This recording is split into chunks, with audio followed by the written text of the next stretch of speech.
Okay, we're back. So we've got Kansas-Nebraska Act, setting up popular sovereignty. The whole idea is we're going to have a vote right here in Kansas. Well, let's see, where's my thing? I thought right here in Kansas. No, it's not. Oh, there it is. Right here in Kansas. Sorry. To figure out if it's going to be a slave territory or free territory. What could possibly go wrong? Well, yeah, something's going to go wrong, as you can see with all this stuff. Um, First, oh, sorry, I forgot I had this in there. Oh, I had this all built up too. All right, anyway, this is just kind of gives you an idea of the buildup between the Missouri Compromise of 1850, and Kansas-Nebraska Act.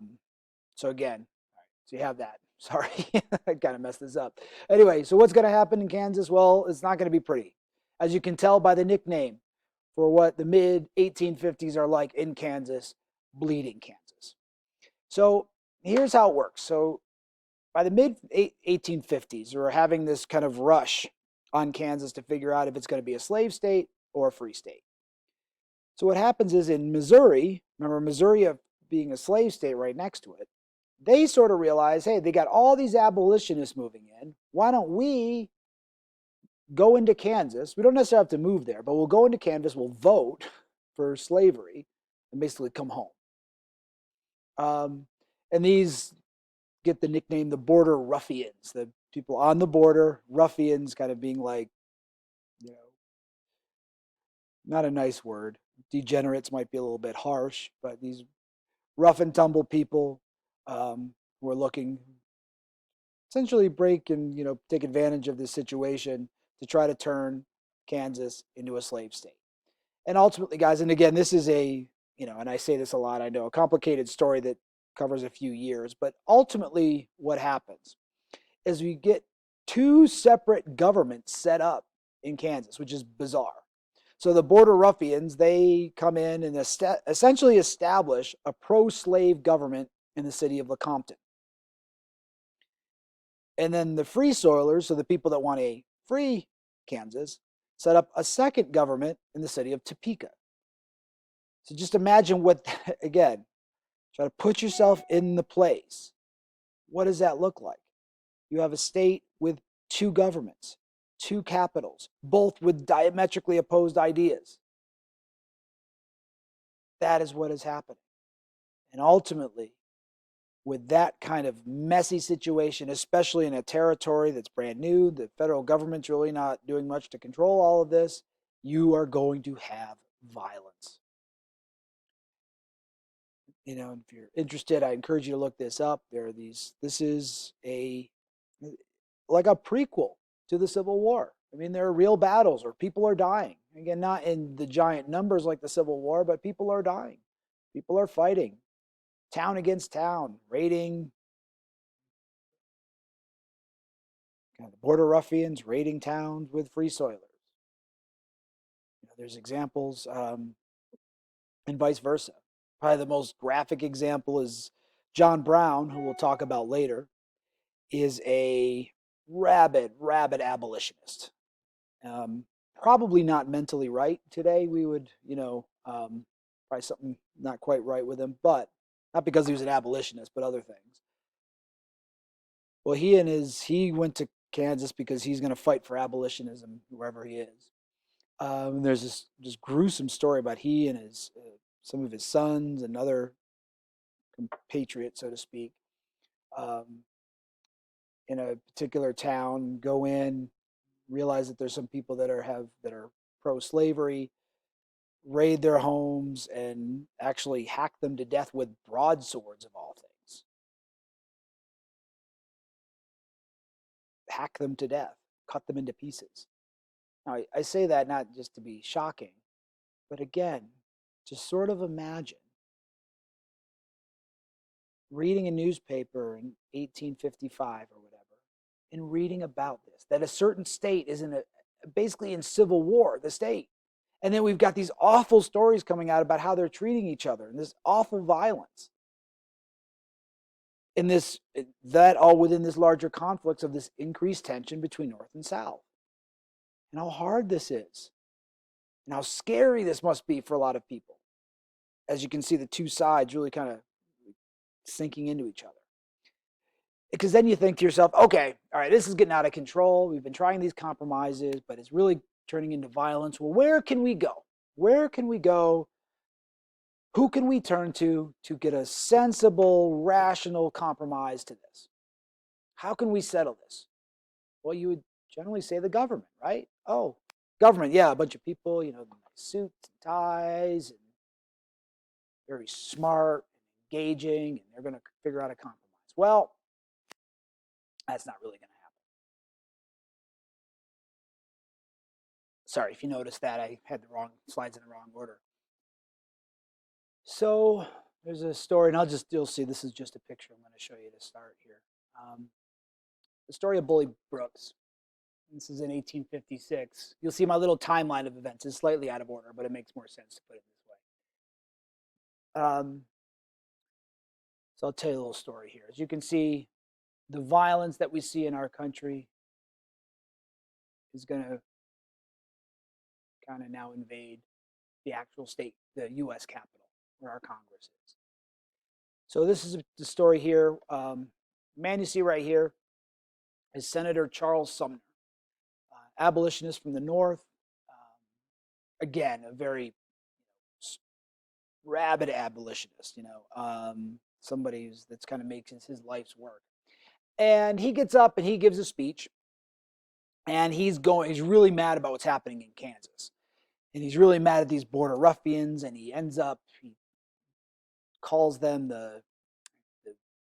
how does he refer to them? The spew and vomit of an evil civilization. I think I've got the quote kind of wrong, but you get the idea.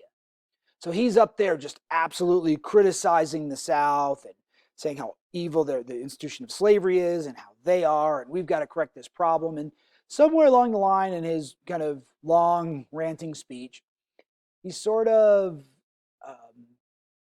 insults a relative of this guy, who is Preston Brooks, member of the House of Representatives from the South. Again, there are particular states they're from. I forget off the top of my head, so I apologize. All right. So he's up giving a speech in the Senate. Now, remember, in Congress, there's a House and a Senate. There are different sides of the building. And so just now imagine Preston Brooks gets word of Charles Sumner and grabs a cane and runs in there and beats him with a cane, severely injuring him. He had to actually go to France to help recover from his wounds. Violence has now entered into our governing system that was, built by the Constitution, which in turn was built on compromise. This is what we have. And you can see here with this political cartoon, people in the background kind of laughing at them, one a little bit concerned. But here the argument, the idea of this, what the title is, Southern Chivalry. Chivalry being kind of nobility and manners. Saying, hey, what's Southern chivalry? Are they really? No. They don't engage in argument like we have here. They use clubs. So you can see this has a very pro-Northern bias to it. Although it's, nobody's denying that he got beaten up by his cane. So we see this. Imagine again, put yourself in that place. Imagine you are reading that there's a member of the U.S. House of Representatives busted into the U.S. Senate and severely beat a U.S. senator? Are you serious? That's what's happening. Totally. And you can see how now it's going to drive those sides apart even more. The North looks, oh, look at the South. Yeah, they're a bunch of, the ruffians like we thought they were. They can't handle a reasoned debate, so what do? They resort to violence. The Southerners, they saw this with glee, at least some of them. Finally, shutting up. This Yankee is what they would call somebody from the North, who's been blabbing on. No, this is our, the Southerners saying this is our system of government. This is our decision. Northerners don't get to tell us how to govern ourselves. And they're happy with Preston Brooks for the rest of his life. Preston Brooks gets mailed canes, beautiful, fancy canes in honor of what he did. This is a country being pulled apart. So the next thing I want to look at is, again, another kind of example of how we're getting pulled apart. Now we just got to look at the politics of it a little bit. So what happened here is that the Republican Party was officially formed in 1854. So what the Republican Party is going to do is essentially replace one of the other major parties that existed at the time, the Whig Party. It's going to be this coalition of minor parties and, say, splinter groups, all that were opposed to the spread of slavery. And so what happens is you have some groups, the Know Nothing Party, which is also a nativist group, kind of anti-immigrant group, but also a party, a political party, a minor political party, known as the Free Soil Party, that was opposed to the spread of slavery to the West. But then you also had, one of the major parties was the Democratic Party, just like today. And you had some Democrats from the South that were obviously pro-slave, but then you're going to have the anti-slave Democrats. So the party's going to split, and a lot of them are going to go to the Republicans. And then the other major party at the time was known as the Whig Party. Notice, spelled a little bit different than we spell Whig today. But the Whig Party, and again, they also split, were what they were called conscience Whigs, but the Northern Whigs, many of them, the Whig Party fell apart, and these group of people end up forming a brand new political party known as the Republican Party. The same party that exists today. So both the Democrats and the Republicans have been around in this form, Democrats since the 1830s, Republicans since the 1850s. And although the parties change in terms of what they stand for and who supports them, the actual institution of those parties has been in place for this long. And this new Republican party espouse, or they talk about, or they preach what they call free labor ideology. Free soil, free labor, free men is what they talked about. I just want to mention this real quick because when we talk about the Republicans and slavery, the answer isn't quite as simple as we'd think. So, for example, why would people be against slavery? What is the obvious number one reason why you would be against slavery? Because it's flatly immoral. It is wrong, right? I mean, that's, from our perspective, there's not even a doubt there. Humans buying other humans, humans being property of other humans, that's just so wrong, it's almost not even worth talking about. Now, there's going to be a lot of Republicans, these abolitionists, who are going to be against slavery for these moral reasons. But that's not the only reason. So, for example, you're going to have a lot of these Republicans, a lot of these people here will be racist. There's lots of racists in the North, a lot more. There's lots of them, especially at this point, but might be against slavery. So why would that be? It's going to have to do with economics. Think about it. If you're just a regular person looking to move west, say I'm a regular person living in the North, Pennsylvania, and I'm thinking, hey, I'd like to move to Kansas with my family. Why would I maybe be against slavery, even if I was racist?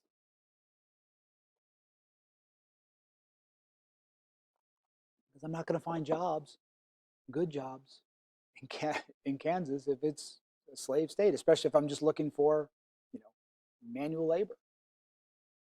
And so the Republican Party really espoused this idea that no, it's part of the human dignity to get paid for what you do. And it also fits very well in how our economic system works.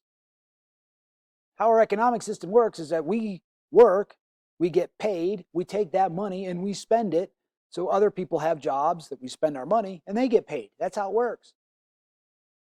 And it's getting to be an issue for a lot of folks at the time when you have a huge group of the population, slaves, that don't get paid. They don't get paid, they can't buy things. It's hard to have economic growth like that. And so a lot of Republicans really pushing this idea that, hey, it's part of the dignity of man, of humans, to get paid for their work. And that's going to be a big part of it. And so, okay, last point here before we move on. So the election of 1856, as I mentioned before, that's going to be our first one to feature Democrats versus Republicans. And that's kind of how it's been ever since. That's the kind of the birth of the two-party system. We're also starting to see Democrats in the South, Republicans in the North. Two parties pitted against each other regionally. We'll probably talk a little bit more about that later.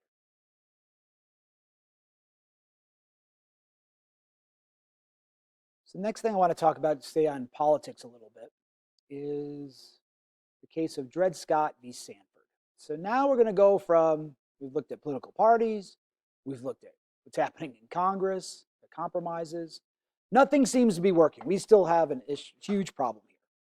So you have a Supreme Court case of Dred Scott v. Sandford. So in this particular case, there's a question. If I'm a slave and I am brought by my master into a free state, am I still a slave? Can I be a slave in a state where slavery is illegal? And in this particular case, a slave, Dred Scott, sued his master for his freedom. Said, no, I should be free. Because his master brought him into Ohio, I believe. And here, the Supreme Court, led by Justice Roger Taney, it's a little trivia for you, really hoped that they could solve this issue. They said, you know what, none of the other parts of our government are solving this issue, maybe we will. So we're going to put down a very strong opinion here that will end this debate once and for all. And what they say is, by the way, they don't solve this at all. In fact, they make it worse. Because what they say is, look, Dred Scott, we shouldn't even be hearing this case because you're not a citizen. We can only hear cases from citizens. Essentially ruling that all African Americans are not citizens. Why not? Well, because they're here because they were slaves. Slaves are property. So the idea is that the court rules is because of that, we can't regulate slavery.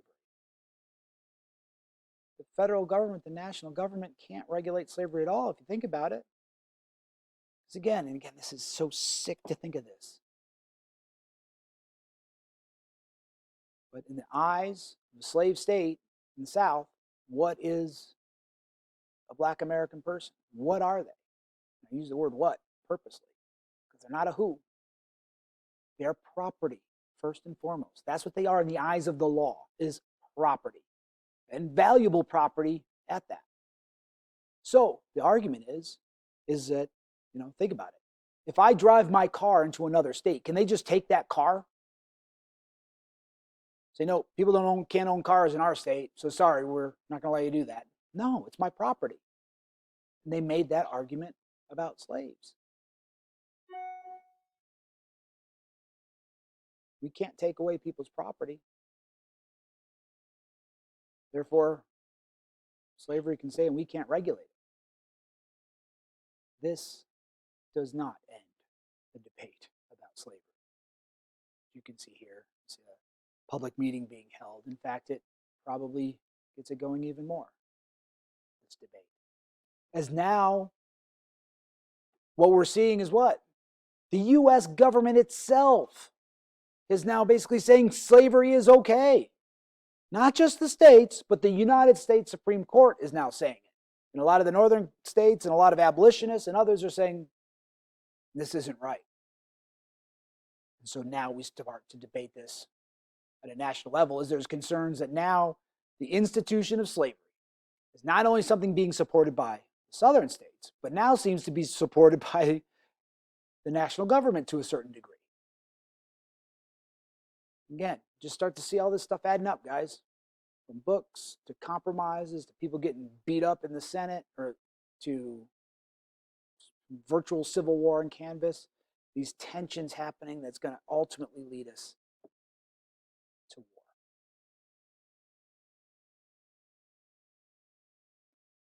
I'm going to stop there and we'll come back next time for the last couple causes.